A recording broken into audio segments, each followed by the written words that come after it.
Hey guys, we're back for part 2 of the law of sines. So the second half of the law of sines, lesson 6.1. Here you go. Let's start with this Bellringer question. Use the law of sines to solve, if possible, the triangle. If two solutions exist, find both. Round your answers to 2 decimal places. Okay, so let's switch on over to the whiteboard. Here we are given an angle and 2 sides. So right off the bat, you should be thinking ambiguous case. Again, all that means is no triangles, 1 triangle or 2 triangles, all possible situations here. So as demonstrated in the first half video, I would like you to start by drawing to the best of your ability a 58-degree angle. Okay, so start with the angle, 58 degrees, let's say that's pretty good. Okay, and then let's see here, across from big A is going to be little a, so that means this side right here is the 12.8. So, this is a situation where we could potentially run into no triangle, okay? Because 9.5, or it's possible we have 2 triangles. 9.5 is clearly shorter than this, and so is it too short? Well, that's the question that needs to be in our mind. Is it too short? Well, the only way to answer that is, what is the shortest distance? So let's solve for that h right there.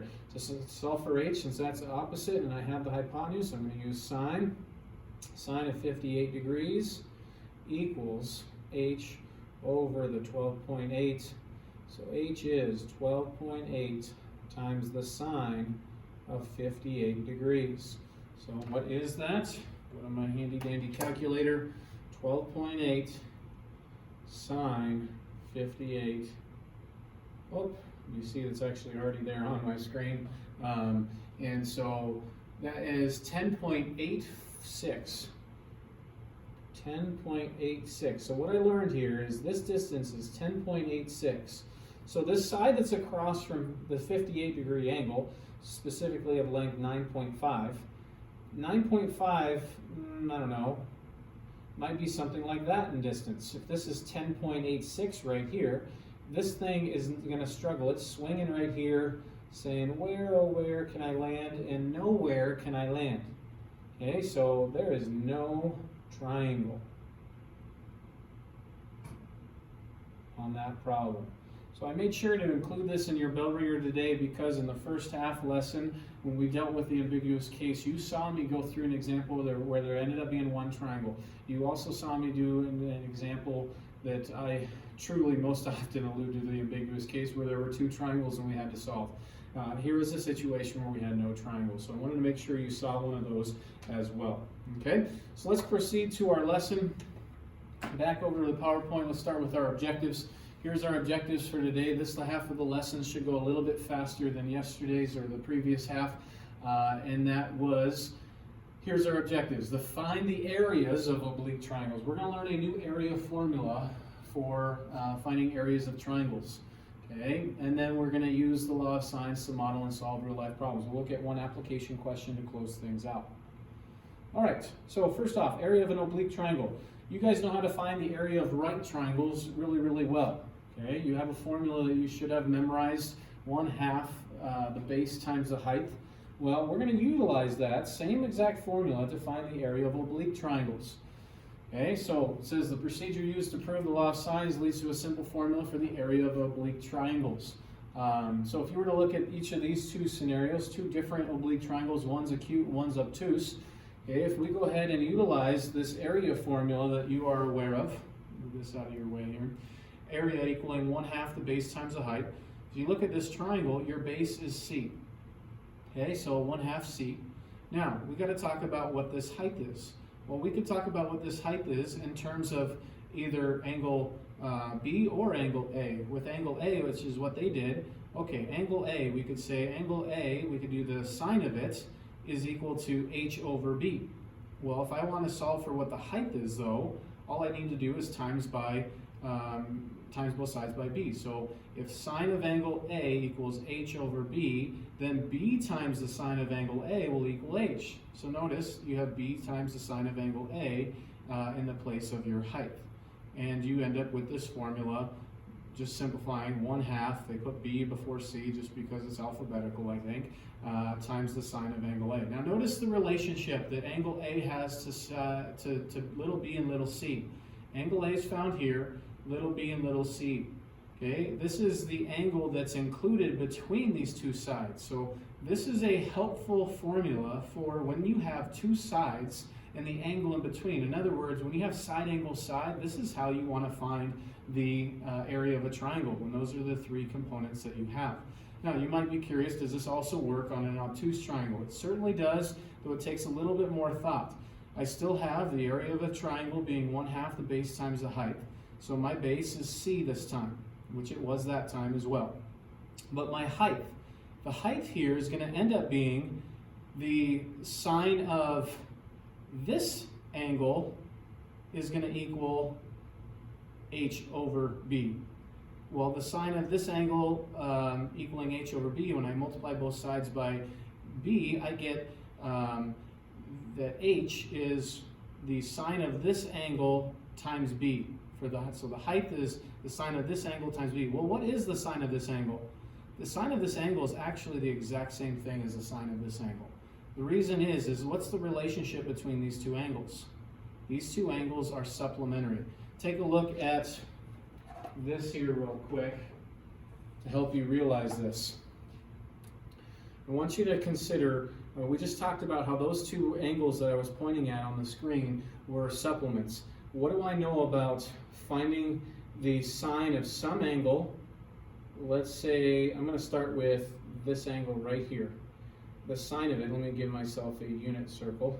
Okay, the sine of it is right here. That's what the sine is, the y value at that angle. Well, if I were to find its supplement, the supplement of this angle is the angle that's over here that has the exact same reference angle. 180 minus this is going to be putting this over here in between the end of this angle, the terminal side, and the x-axis here. So what I want you to realize is these two angles are this angle, the acute angle, and its supplement right here have the exact same sine value or y value. And so that's why we can say back on this slide here that the height is b times sine of this angle, because the sine of this angle is the exact same thing as the sine of that angle. Because ultimately it's the sine of this angle that we're taking times b to find this height. Okay, so this works with acute triangles. It also works with obtuse triangles as well.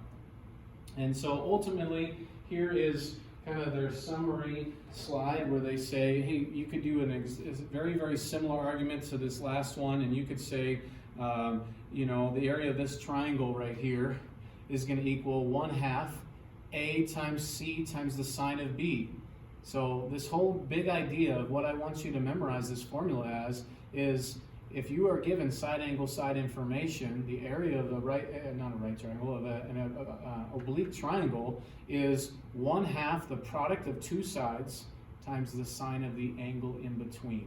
So it could be the product of A and B times the sine of the angle in between. It could be the product of B and C times the sine of the angle in between. It could be 1/2 the product of A and C times the sine of the angle in between. Okay, so really how I would encourage you to memorize this formula is right here. The area of any triangle. Any triangle. It does say an oblique triangle, but this actually also applies to right triangles, because on the right triangles, your angle in between is going to be 90 degrees. And what do we know about the sine of 90? It's 1. So you'd end up with 1/2 AC, or 1/2 the base times the height. Okay? So the area of any triangle can be thought of as 1/2 the product of the lengths of two sides times the sine of their included angle. Okay, so add this this phrase basically to your memory banks of another way of finding an area of a triangle. Okay, this is the slide talking about how this does apply also to right triangles. All right, so here is an example problem walking through this. Let's do this together. The question says to find the area of a triangular lot with two sides of lengths 90 meters, 52 meters, and an included angle of 102 degrees. Okay, so I'll switch on over to the whiteboard. And here you go. copied the problem in. Find the area of the triangle lot with two sides of like 90 meters, 52 meters, and an included angle of 102. I could certainly draw a picture here, but because of the fact that I've memorized that this area formula is 1/2 the product of two sides times the sine of the angle included, or the angle between, that's exactly the information that's been given to me. Two sides, I have a triangular lot, two sides, and an included angle of 102. So according to this formula that we just learned, the area of this triangle, this is going to be like the simplest example for you, and you'll love some of these coming up in your homework assignment, equals 1/2 the product of the two sides, product means multiply, 90 times 52, times the sine of the angle in between, the sine of 102 degrees. Okay, so I obviously need to go to my calculator for help. 102 is not a nice, pretty angle that's made by a sum of pretty angles, or it's not half of a pretty angle or anything like that. So I'm forced to do this on the calculator. So let me get that screen over there. 1/2, 0.5 times 90, I could have done that in my head, times 52, times the sine, 102, once again I'm in degree mode, 102 degrees equals, and here we have it, an answer of 2,288 points. Let's go down to 2 decimal places, 8, 7. What would be the appropriate units on this? Keep in mind we're calculating area. Area is always measured in square units. The lengths of two of the sides were in meters, so this would be square meters. There is our answer, 2,288.87 square meters. Okay, so that should be pretty straightforward there. And they rounded up to the nearest meter, but the problem never stated that, so we are not incorrect. Okay? All right, so let's take a look at an application question to kind of close things out in this lesson. Okay, so here is a problem talking about a boat race. It says the course for a boat race starts at point A that's in this figure, though when we go over to the whiteboard, I'm going to go ahead and not have the figure for you because I want you to see, once again, the wording in the problem gives us sufficient information in order to draw an appropriate picture. So, all right, so the course for a boat race starts at point A and proceeds in the direction south 52 degrees west to point B, then in the direction south 40 degrees east to point C, and finally back to A. It says point C lies 8 kilometers directly south of point A. Approximate the total distance of the race course. I get a kick out of the word approximate. We're not going to be approximating anything. We're going to be finding the distance of this race course. So other than, this is assuming basically a boat can turn on a dime and things like that. But anyways, we'll go with it. Okay, so let's take a look at this. Let's see if we can, from this information, draw the appropriate picture that we're given. Okay, from the information we're given anyways. All right, boat starts at point A and is going to proceed in the direction south 52 degrees west. Remember that this means 52 degrees west of south. Okay, so here is the boat at point A, and it's going to go 52 degrees, never eat soggy waffles, west of south.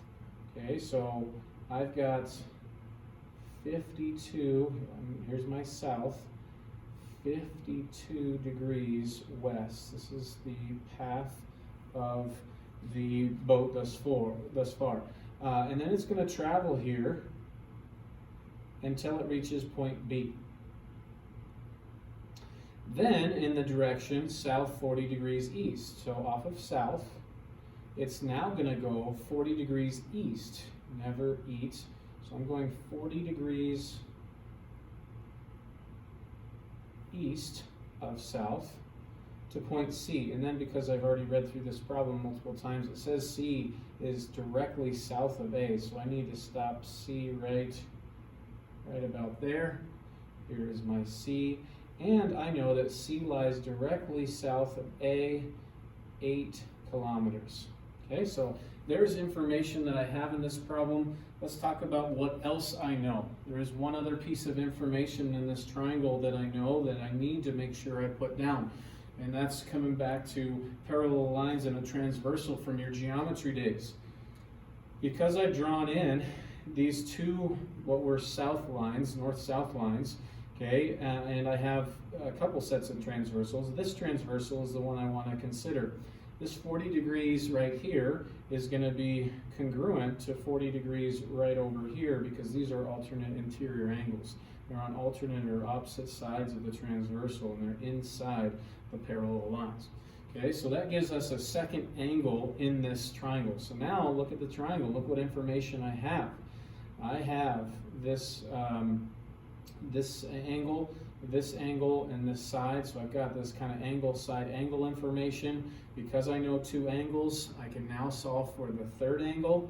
So 180 minus the sum of these two make up what, 92? So I think this is 88 degrees. Okay. So I've got 88 degrees. Now this is again is a law of sines situation because here is my complete ratio in the law of sines. I've got an angle and I've got the side across. Now I need to solve for these two. So we would call this maybe little c and call this little a, and let's go solve for them using the law of sines. So your choice on what to solve for first, I would choose a over the sine of big A, which is 52 degrees, equals, where's my complete ratio at? There it is, 8 over the sine of 88 degrees. Once again, like our previous video, if I'm solving a proportion for an unknown value, the unknown value equals the product of the complete diagonal, 8 sine 52, divided by the known value in the incomplete diagonal, sine of 88 degrees. Okay, so then I'm going to have to head to my calculator to figure out what that is. So we come on over here to the calculator and we say, let's do 8 sine 52.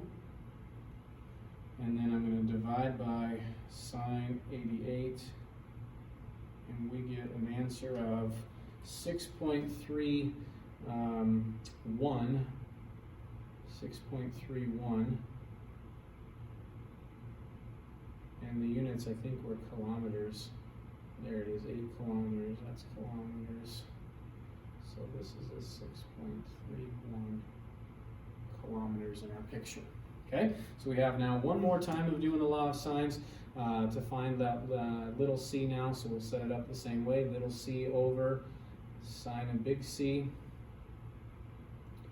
equals, where's my complete ratio? I'm going to use this one since that's a rounded, 8 over the sine of 88 degrees. Okay, it's not turning out very well. There you go.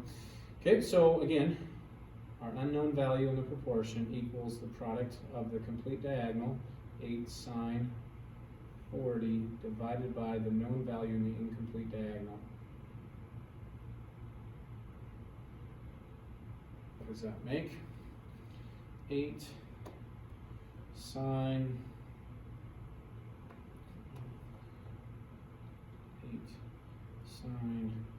40 divides sine 88 is 5.15 kilometers. Okay, 5.15 kilometers. All right. Now, find the total distance of the race course. Keep in mind that I approximated this one. I rounded and I rounded. So I'm going to make sure when I find our total distance that I use the exact value. So total distance is just to add up these three. So I've got my 8 that I'm going to add to my, if you notice on my calculator here, 8 that I'm going to add to the 5.15 was really that number, so enter when I select that, plus I'm going to go grab the 6.31 was really 6.307, enter, and there we have our total distance is 19.45. Now I'm rounding really one time into my final answer, kilometers. Notice we would not have gotten this had I used my rounded values. Had I used my rounded values, see that I get a 4.6 right here instead. Okay, so that's because I rounded up and rounded up on both of those. Okay. All right, so that would be the answer to that problem. The length of the boat race, 19.45 kilometers. All right, let's take a look at making sure we got that correct. 88-degree angle there, 6.308, that sounds familiar. 5.145, they just took an extra decimal place, added them together, and they've got 19.453 kilometers. Pretty close to what we had, pretty much exactly what we had. Okay. All right, let's finish things out by taking a look at one more problem, just as an exit test question.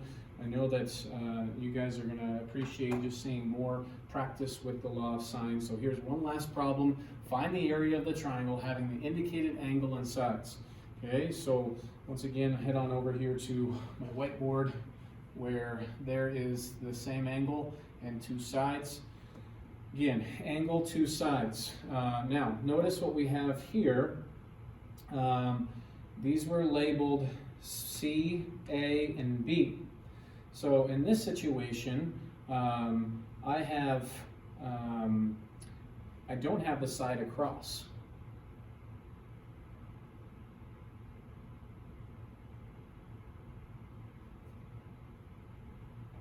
So if I were to try to draw this, starting with my angle, I've got a 120 degree angle. Let's call this C. There's 120 degrees. And then I don't have little c, so that means I've got this side right here, it can be 4, and this side can be 6, and this is the information I have. Now, can I use the law of sines here? Well, the law of sines would say I need a complete ratio. I need to know the side that's across from this. And so I don't have that complete ratio, I don't have this complete ratio, I don't have that complete ratio, and so I don't have a complete ratio in this problem. Okay, so I actually cannot use the law of sines in this situation. I would have to use the law of cosines. Now, we have not taught you the law of cosines. That's coming in our next lesson. So I'm wondering if I made a mistake when I grabbed these angles here to do this problem, if I had intended something else. Yeah, there it is. Oh, I need to read the problem, don't I? Silly me. The problem says find the area. Here I am thinking we're going to solve this triangle, and I started getting nervous here because I haven't taught you law of cosines yet, but I've got to read the problem. It says find the area of the triangle. Okay.